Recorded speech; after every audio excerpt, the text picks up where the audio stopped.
आप सबको जय मसीह की। प्रभु की स्तुति हो आज के सुंदर दिन के लिए कि प्रभु ने आज का दिन हमारे जीवनों में दिया है। प्रभु का धन्यवाद हो। और मैं धन्यवाद देता हूँ प्रभु का, परमेश्वर का, कि आज फिर से प्रभु ने मौका दिया है आप लोगों के बीच में परमेश्वर के वचन को बांटने का। और आज का वचन हम सबके लिए है, और खास करके आज का वचन मेरे उन भाइयों के लिए, उन बहनों के लिए भी है जो अपने जीवन के किसी न किसी क्षेत्र में दुख और कष्ट और मुसीबतों का सामना कर रहे हैं। आप लोग मेरे साथ निकाल सकते हैं यूहन्ना रचित सुसमाचार, gospel of John chapter 5 verse 8। Yuhanna रचित सुसमाचार 5 अध्याय और उसकी 8वीं आयत मैं आप लोगों के लिए पढ़ूंगा। यीशु ने उससे कहा, उठ, अपनी खाट उठाकर चल फिर। प्रार्थना करेंगे। प्रभु जी, हम आपका धन्यवाद देते हैं सुंदर समय के लिए। धन्यवाद देता हूं प्रभु आज के दिन के लिए, ये जो दिन आपने हमारे जीवनों में दिया है। प्रभु, मेरी प्रार्थना है कि आप आज हमें जो भी आत्मिक भोजन देने जा रहे हैं, आप हमारी सहायता करें, अपना अनुग्रह करें प्रभु जी।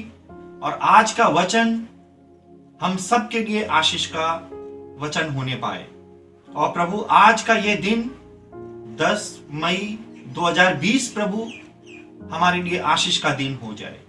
प्रभु, आप अपना अनुग्रह करें और दया करें। सारा आदर महिमा प्रभु आपको देता हूं। हमारे ध्यान को प्रभु आप अपने वचन की ओर लगाएं। धन्यवाद के साथ प्रार्थना प्रभु यीशु मसीह के नाम से मांगता हूं, आमीन। हमारे प्रभु यीशु के हजारों हजारों कार्य हैं जो प्रभु ने पृथ्वी पे रहते हुए किए। यीशु मसीह को एक और नाम दिया गया, वो नाम है वंडरफुल, मतलब अद्भुत। आज का विषय है God's goodness and mercy for us. God's goodness and mercy for us, या हम ऐसा भी कह सकते हैं त्रिएक परमेश्वर की भलाई और दया हमारे लिए। यूहन्ना 5 अध्याय को, उसका 1 आयत से लेकर 15 आयत को हम 3 भागों में बांट सकते हैं। यूहन्ना 5 अध्याय 1 आयत से लेकर 15 आयत के भाग में 3 अलग अलग रोल हैं और उनके कार्य हैं। वो 3 रोल कौन हैं, क्या है? God the Father, God the Son of God and God the Holy Spirit. आज के संदेश के विशेष 3 पॉइंट हैं। First, the work of the Father, verse 1 to 4। Second, the work of the Son of God, verse 5 to 14। And third, the work of the Holy Spirit, verse 15। मैं तीनों point पर थोड़ा थोड़ा प्रकाश डालना चाहता हूं ताकि मैं और आप इस भाग को अच्छे से समझें। आज हम प्रभु के वचन को, परमेश्वर के वचन को एक एक आयत करके देखेंगे और आज के इस वचन को हम लोग स्टडी करेंगे। हमारा परमेश्वर हमारा पिता है, वर्स 1 to 4। वर्स 2 दूसरी आयत में इस प्रकार से लिखा हुआ है, यरूशलेम में भेड़ फाटक के पास एक कुंड है जो इब्रानी भाषा में बैतसैदा कहलाता है और उसके 5 ओसारे हैं। यहां मुख्य शब्द है यरूशलेम में भेड़ फाटक के पास एक कुंड है जो इब्रानी भाषा में बैतसैदा कहलाता है और उसके 5 ओसारे हैं। मुख्य शब्द है बैतसैदा। आज प्रभु के बहुत से लोग अपनी संस्थाओं का, अपने क्रिश्चियन ऑर्गेनाइजेशन का, अपनी सेवाओं को नाम देते हैं बैतसैदा। मीनिंग ऑफ बैतसैदा, बैतसैदा का मीनिंग क्या है? द हाउस ऑफ मर्सी, दया का घर। इस भाग में हम परमेश्वर पिता की कृपा दया को देख सकते हैं, जो बैतसैदा के रूप में है, बैतसैदा कुंड के रूप में है। ध्यान दें, बैतसैदा रिप्रेजेंट करता है पिता परमेश्वर को, प्रभु यीशु को, पवित्र आत्मा को, चर्च को, मतलब मसीही विश्वासियों की संगति को। प्रियो, हमारा परमेश्वर दया करने वाला परमेश्वर है। हमारा परमेश्वर करुणा करने वाला परमेश्वर है। यदि आप मेरे साथ निकालें व्यवस्था विवरण 4 अध्याय, उसकी 30 और 31 आयत मैं आप लोगों के लिए पढ़ूंगा। यहां पे इस प्रकार से लिखा हुआ है, अंत के दिनों में जब तुम संकट में पड़ो और ये सब विपत्तियां तुम पर आ पड़ेंगी, तब तुम अपने परमेश्वर यहोवा की ओर फिरो और उसकी मानना, क्योंकि तेरा परमेश्वर यहोवा दयालु ईश्वर है। वह तुमको ना तो छोड़ेगा और ना नष्ट करेगा, और जो वाचा उसने तेरे पितरों से शपथ खाकर बांधी है उसको नहीं भूलेगा। He will not forsake us, He will not destroy us, and He will not forget us. दया करना यह परमेश्वर का व्यवहार है। बाइबल कहती है वो दया का धनी परमेश्वर है। भजन संहिता 145 उसकी 8 आयत यह कहती है, He is great in mercy. यहोवा दयालु और अनुग्रहकारी परमेश्वर है। आज हम परमेश्वर का धन्यवाद कर सकते हैं परमेश्वर की दया के लिए। परमेश्वर की दया हमारे बीच में है और हमारे साथ है। आज भी परमेश्वर की दया हमारे बीच में है और हमारे साथ है। वर्स 3, इनमें बहुत से बीमार, अंधे, लंगड़े और सूखे अंग वाले पानी के हिलने की आशा में पड़े रहते थे। बैतसैदा कुंड के आसपास साधारण से बीमार नहीं थे, बल्कि असाधारण बीमार हैं। ऐसे बीमार हैं जिनका ठीक होना मुश्किल हो सकता है। लिखा हुआ है, बहुत से बीमार, अंधे, लंगड़े और सूखे अंग वाले पानी के हिलने की आशा में पड़े रहते थे। वर्स 4, चौथी आयत परमेश्वर के दया के विषय में है। मैं आप लोगों के लिए पढ़ूंगा, क्योंकि नियुक्त समय पर परमेश्वर के स्वर्गदूत कुंड में उतरकर पानी को हिलाया करते थे। पानी हिलते ही जो कोई पहले उतरता वह चंगा हो जाता था, चाहे उसकी कोई बीमारी क्यों ना हो। ध्यान दें, यहां परमेश्वर कार्य करता है भिन्न तरीके से, डिफरेंट तरीके से। चंगाई का कार्य यीशु मसीह के पृथ्वी पे आने के पहले से ही किया जा रहा है। और हम जब पुराने नियम को पढ़ते हैं, हम पुराने नियम में भी देखते हैं कि लोगों ने चंगाई को प्राप्त किया। इसलिए 1 आयत से लेके 4 आयत में हम देखते हैं the work of the God the father. और हम लोग आज नए नियम के समय काल में हैं, इसलिए हम ज्यादा सौभाग्यशाली हैं पुराने नियम के लोगों से। सेकंड पॉइंट, दूसरी बात, the work of the Son of God. Verse 5 to 14, 5 आयत से लेके 14 आयत तक हम देखते हैं the work of the Son of God. Verse 5, 5वीं आयत, वहां एक मनुष्य था जो 38 वर्ष से बीमारी में पड़ा था। वहां बैतसैदा कुंड के आसपास,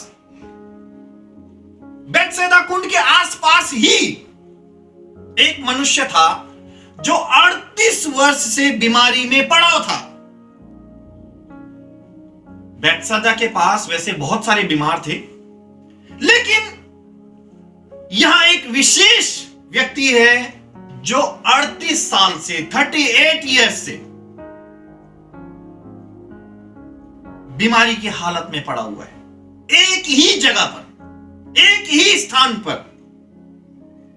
प्रियो, हमारा प्रभु यीशु जो सन ऑफ गॉड है, वो प्रत्येक व्यक्ति को व्यक्तिगत रूप से जानता है। वो आपको जानता है, वो मुझे जानता है, वो हर एक इंसान को व्यक्तिगत रूप से जानता है, क्योंकि वो ग्रेट हीलर है, क्योंकि वो ट्रू गॉड है। छठवीं आयत बहुत सुंदर है, वर्स 6। यीशु ने उसे पड़ा हुआ देखकर और जानकर कि वह बहुत दिनों से इस दशा में पड़ा है, उससे पूछा, क्या तू चंगा होना चाहता है? Jesus saw him. यीशु ने उसे देखा और उससे पूछा, क्या तू चंगा होना चाहता है? बहुत बड़ी भीड़ में प्रभु यीशु ने उस व्यक्ति को देखा। यह है डिफरेंट इंसान में और परमेश्वर में। इंसान देख करके नजरअंदाज करते हैं। प्रभु यीशु ने उसे देखा, प्रभु यीशु उसके पास आए और प्रभु यीशु ने उससे पूछा, क्या तू चंगा होना चाहता है? हमारा प्रभु यीशु दयालु परमेश्वर है। वो हर एक उस व्यक्ति पर दृष्टि करता है जो ये सोचता है कि मैं तो त्यागा हुआ हूं। हो सकता है ये व्यक्ति सोच रहा होगा, मैं इतने सालों से एक ही जगह में पड़ा हुआ हूं। प्रियो, एक उदाहरण देना चाहता हूं। हम लोग जब बीमार होते हैं, बीमारी की अवस्था में, बीमारी के बिस्तर में जब हम पड़े होते हैं, 3-4 दिन के बाद हमारा मन करता है, कब मैं इस बिस्तर से उठूं, कब मैं बाहर जाऊं, कब मैं अपने लोगों से मिलूं, कब मैं घूमूं फिरूं, कब मैं अपने दोस्तों से मिलूं। इस व्यक्ति के विषय में सोचिए, 38 साल से एक ही जगह में पड़ा हुआ है। वो व्यक्ति दुख से भरा व्यक्ति था। वो व्यक्ति आशा रहित व्यक्ति था, होपलेस, टोटली होपलेस। वो व्यक्ति यह भी सोच रहा होगा कि मेरे जीवन के इतने साल ऐसे ही निकल गए, अब मैं जीकर करूंगा क्या? ऐसे जीने से तो मर जाना अच्छा है। प्रियो, यदि आप भी ऐसा सोच रहे हैं तो मैं आपको बताना चाहता हूं, प्रभु यीशु की दया दृष्टि आप पर है। प्रभु यीशु की दया दृष्टि आप पर है। ये कभी ना भूलें कि प्रभु यीशु की दया दृष्टि आप पर है। ध्यान दें, सन ऑफ गॉड प्रभु यीशु जानता है कि बैतसैदा कुंड के पास एक व्यक्ति बहुत लंबे समय से बीमारी की अवस्था में पड़ा हुआ है। प्रियो, वो जानता है कि आप कितने लंबे समय से कष्ट, दुख झेल रहे हैं, क्योंकि जीवित उद्धारकर्ता आपके विषय में सब कुछ जानता है।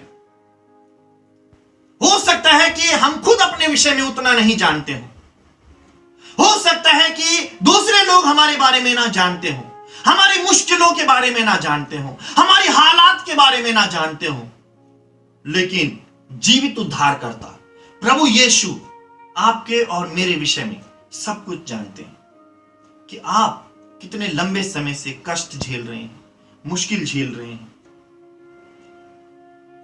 वर्स 6 में, 6 आयत में, 6 वचन में यीशु ने ना सिर्फ उसे देखा बल्कि साथ साथ में उससे यह भी कहा, क्या तू चंगा होना चाहता है? 7 वचन में इस व्यक्ति ने करेक्ट आंसर नहीं दिया। एक सही जवाब नहीं दिया इस व्यक्ति ने यीशु मसीह को। इसे कहना चाहिए था, हां प्रभु मैं चाहता हूं कि मैं ठीक हो जाऊं, मैं चंगा हो जाऊं। बल्कि यह व्यक्ति कुछ और ही कहानी प्रभु यीशु मसीह को सुनाने लग गया। क्या जवाब दिया इसने यीशु मसीह को, मैं आपको पढ़ के सुनाऊंगा। उस बीमार ने उसको उत्तर दिया कि हे प्रभु, मेरे पास कोई मनुष्य नहीं कि जब पानी हिलाया जाए तो मुझे कुंड में उतारे, परंतु मेरे पहुंचते पहुंचते दूसरा मुझसे पहले उतर जाता है। प्रियो, बहुत बार मैं और आप भी ऐसा ही कहते हैं, I have no man, I have no man power. एक हिसाब से इस व्यक्ति ने अपनी जो गाथा है, अपना जो दुख है, वो प्रभु के सामने उंडेल दिया, क्योंकि ये अपनी आंखों से देख रहा है। और दूसरे जो मरीज हैं, उनके साथ तीमारदार हैं, उनके साथ उनके अपने लोग हैं, उनके साथ उनके जब परमेश्वर के स्वर्गदूत उस बैतसैदा कुंड में उतरते हैं, दूसरे मरीजों के पास उनके अपने लोग हैं कि वो उनको पानी में उतारें। और 38 साल से ये व्यक्ति यही सब देख रहा है। ये प्रभु यीशु मसीह को जवाब देता है, आई हैव नो मैन, मेरे पास कोई मनुष्य नहीं है कि जब पानी हिलाया जाए तो मुझे कुंड में उतारे, परंतु मेरे पहुंचते पहुंचते, मेरी थोड़ा कोशिश करने के बावजूद, मेरे पहुंचते पहुंचते दूसरा मुझसे पहले उतर पड़ता है।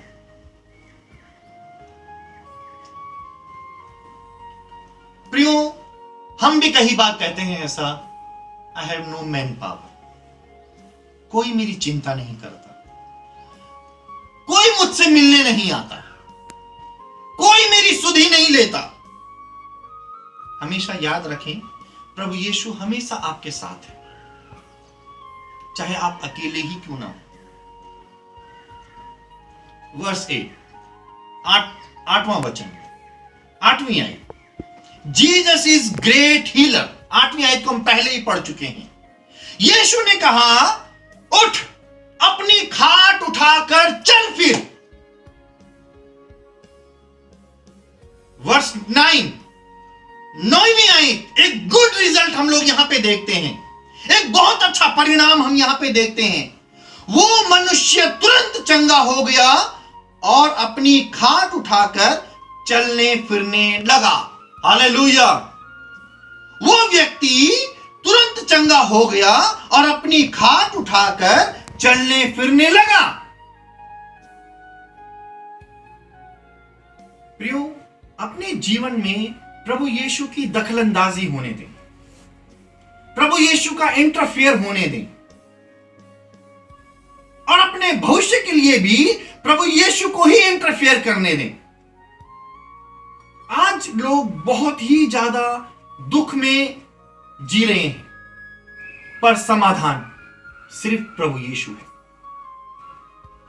ध्यान दें, ऐसा नहीं है कि ये व्यक्ति आज 2 कदम चला, कल 4 कदम चला, फिर धीरे धीरे ये चलने लगा। नहीं, वो पूर्ण रूप से स्वस्थ हो गया। महत्वपूर्ण बात यह है, बड़ी सुंदर बात है, महत्वपूर्ण बात है, संसार में लोग मदद तो नहीं करते, पर विरोध जरूर करते हैं। 9 और 10 में आपके लिए पढ़ूंगा। वो मनुष्य तुरंत चंगा हो गया और अपनी खाट उठाकर चलने फिरने लगा। वह सब्त का दिन था, इसलिए यहूदी उससे जो चंगा हुआ था कहने लगे कि आज तो सब्त का दिन है, तुझे खाट उठानी उचित नहीं है। संसार में लोग मदद नहीं करते, विरोध जरूर करते हैं, और यह विरोध हम यहां देख रहे हैं। यहूदी लोग उस व्यक्ति से कह रहे हैं, आज सब्त का दिन है। ये लोग खुद को धर्मी समझने वाले लोग हैं और कह रहे, आज सब्त का दिन है, आज तुझे खाट उठाना उचित नहीं है। इससे पहले इन लोगों ने इस व्यक्ति को नहीं देखा, लेकिन वर्स 11 में 11वीं आयत में इस व्यक्ति ने बहुत ही सुंदर जवाब दिया, बहुत ही अच्छा करेक्ट आंसर दिया। और वो आंसर क्या है? उसने उन्हें उत्तर दिया, जिसने मुझे चंगा किया उसी ने मुझसे कहा, अपनी खाट उठाकर चल फिर। क्या उत्तर दिया? जिसने मुझे चंगा किया उसी ने मुझसे कहा, अपनी खाट उठाकर चल फिर। प्रियो, आज प्रभु का वचन आपसे जो भी बात कर रहा है वही करें, चाहे लोग कुछ भी कहें, पर आप वो करें जो प्रभु आपसे कह रहा है अपने वचन के माध्यम से। आप उसकी सुने जो आपकी लाइफ में इंटरफियर कर रहा है। मैं एक और बात कहना चाहूंगा, जरूरी नहीं है कि आप हर किसी से या सबसे सलाह लें, बल्कि उससे लें जिसका आपकी लाइफ में इंटरफियर है। वर्स 12 एंड 13, 12 और 13 आयत को मैं आप लोगों के लिए पढ़ूंगा।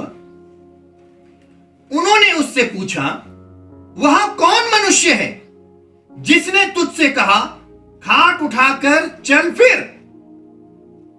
परंतु जो चंगा हो गया था वह नहीं जानता था वह कौन है, क्योंकि उस जगह में भीड़ होने के कारण यीशु वहां से हट गया था।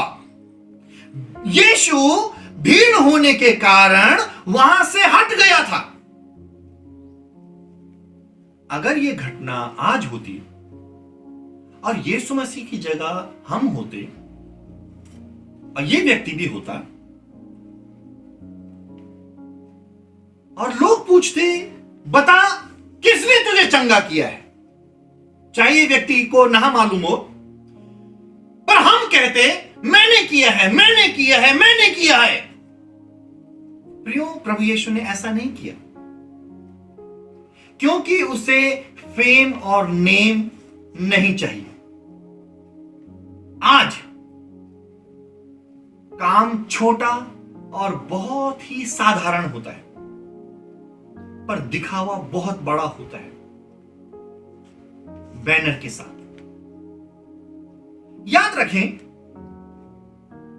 प्रभु यीशु भीड़ से हट गया,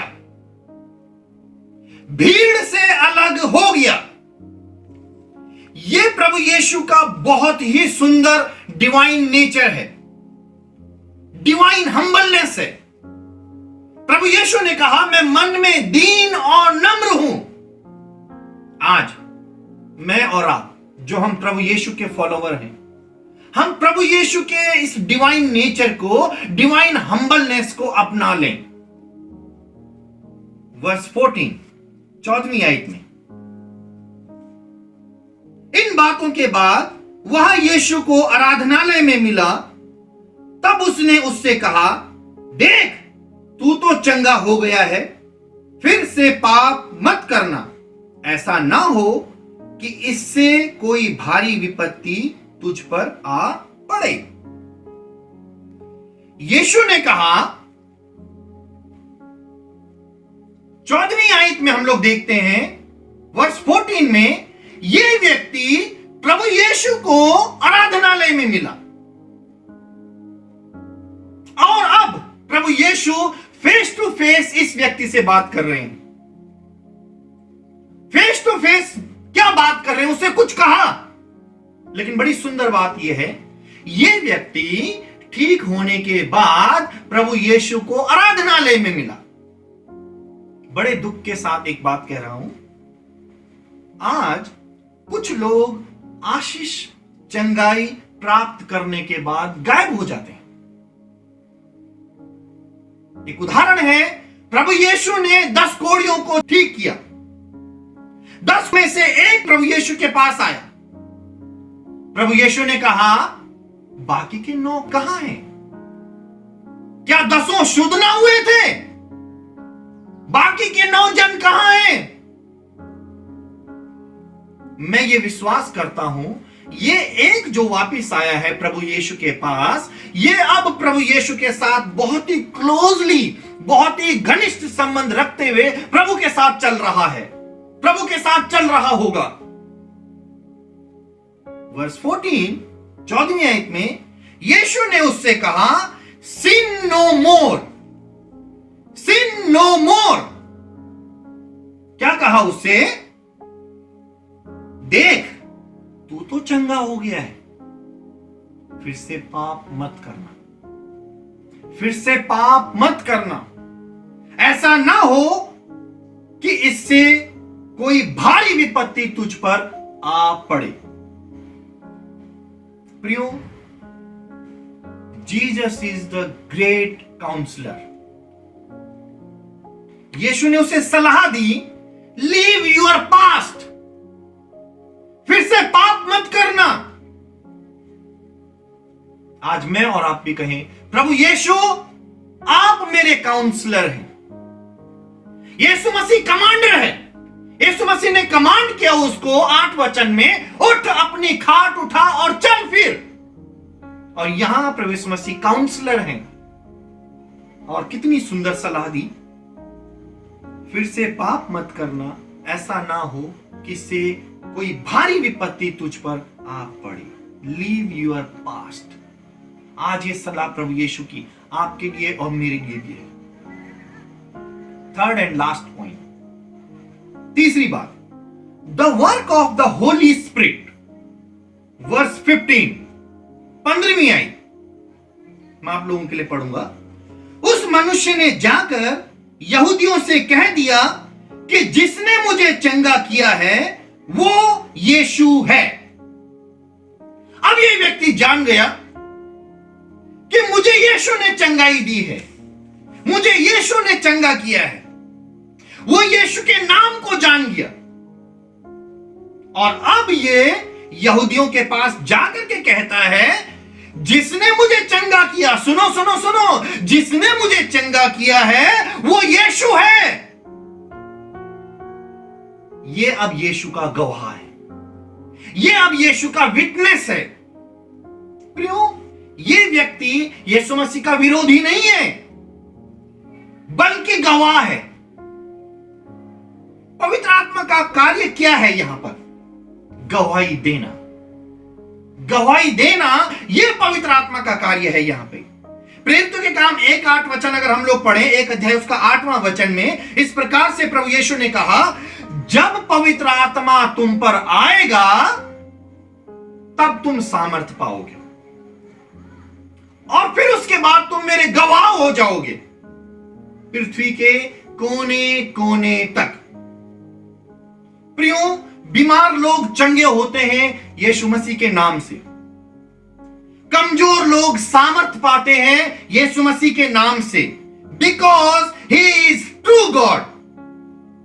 हो सकता है आप बहुत लंबे समय से दुख में होंगे, कष्ट में होंगे, बीमारी में होंगे, समस्या में होंगे और अन्य अन्य प्रकार की मुश्किलों में होंगे। मैं आपको बताना चाहता हूं, यीशु मसीह ही समाधान है। यीशु आज हमारा बैतसैदा कुंड है। यीशु आज हमारा दया का घर है। प्रियो, अंतिम शब्दों को कह के समाप्त करूंगा। आज अपना जीवन प्रभु यीशु के हाथों में देने का निर्णय लें, प्रभु के पीछे चलने का निर्णय लें, प्रभु यीशु को अपना व्यक्तिगत उद्धारकर्ता स्वीकार करने का निर्णय लें। आज हम प्रार्थना करेंगे। प्रभु, हम आपका धन्यवाद देते हैं सुंदर वचन के लिए। धन्यवाद देते हैं प्रभु, आपने अपने वचन के द्वारा हमें आशीषित किया। धन्यवाद देता हूं प्रभु सारी आशीष बरकतों के लिए। ओ प्रभु, आपने अपने वचन के द्वारा हमसे बातचीत की है कि प्रभु आपके नाम में चंगाई मिलती है। आप हमारे सलाहकार हैं, आप हमारे कमांडर हैं।